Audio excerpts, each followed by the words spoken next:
lies, manipulation, deception.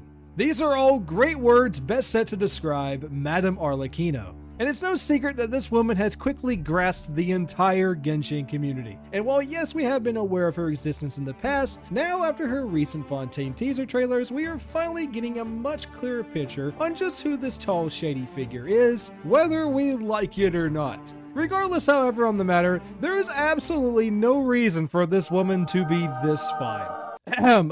Anyways everyone, I am Sakai Samurai, your guide in the vast world of Teyvat. Today we start another entry into our Fontaine prep series, where we discuss the lore on all the brand new characters that will be arriving with us shortly in patch 4.0. This is my third entry in the prep series, with the other two being on our Hydra Archon and on Freminet, so after this feel free to check the others out as well. But anyways everyone, let's jump into the video.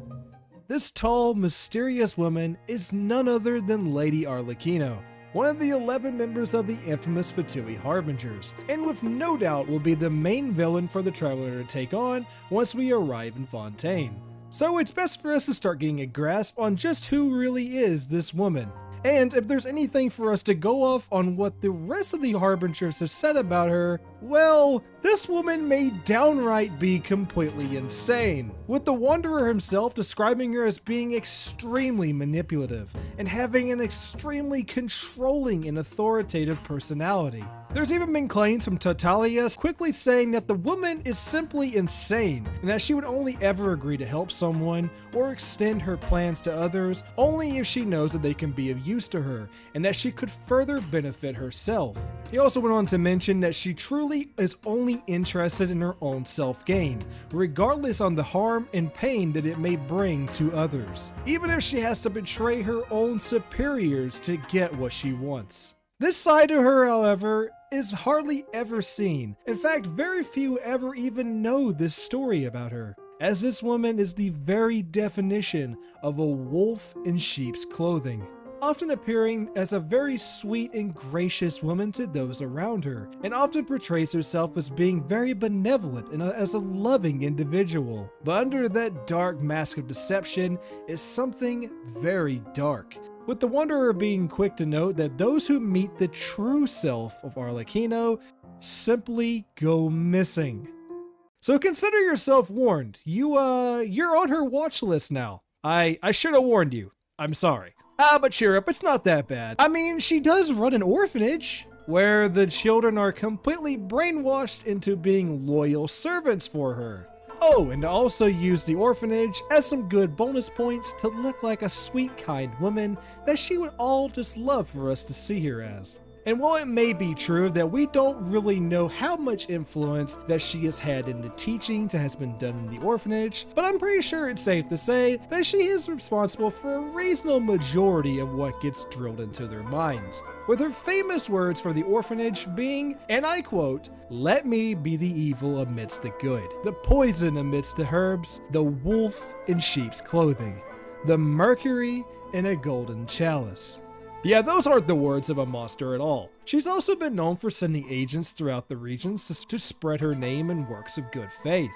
And now with Signora being gone, it's no secret that she has been a little extra personal lately, sending agents into regions such as Inazuma, and most likely has agents stationed in Fontaine as well. And if the actions of her trusted agents have anything to say about her true intentions, such as attempting to poison other clans' water supplies, and also going out of their way to sabotage and destroy peace treaties, then we are going to have a lot to deal with when we arrive in Fontaine.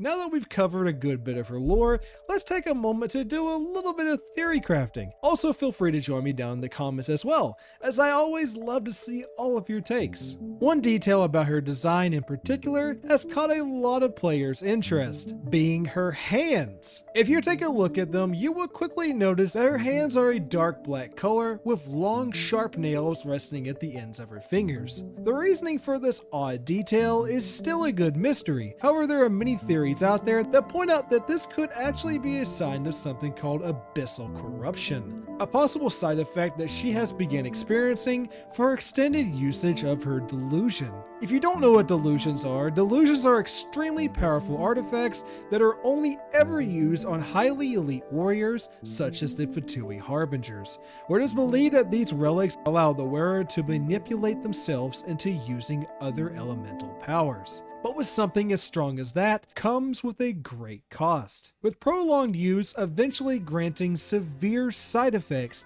that vary depending on the user, with corruption possibly being a growing side effect that is happening to Arlecchino, slowly consuming through her hands and up through her arms. There's also some theories out there that possibly note that maybe she is a non-human entity, and that she is instead either an unknown species that we don't know about yet, or maybe she's some sort of demon-like creature, as her eyes are certainly different, and her hands, and even there's been details of possibly her having a tail that's inside of her suit.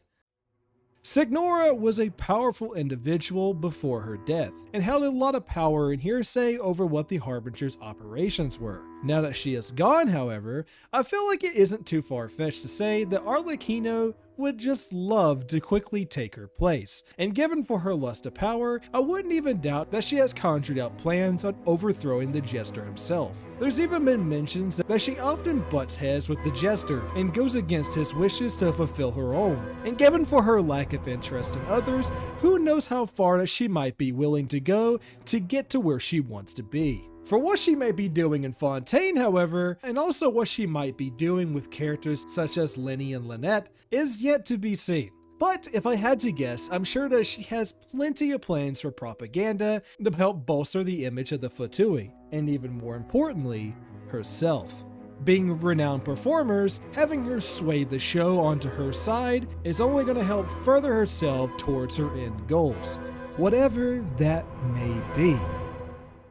And so far, that is what we know about the Harley Quinn herself. And with her story so far, she is looking to be a very interesting and deceptive villain. And if I'm being honest here, I have been dying to play her ever since her first reveal. And with her officially being a confirmed playable character, the hype for Fontaine is only growing. I hope you all enjoyed today's video. Feel free to also check out my other content here on my channel, where you will find plenty of lore, theories, and even the occasional parody video from time to time. And don't forget to check out my other entries in our Fontaine Prep series, with the Hydro Archon and Freminet being the other two entries so far. If you liked what you saw today, don't forget to give me a like. And if you want to see even more from me, be sure to subscribe. And I shall see you all in the next video.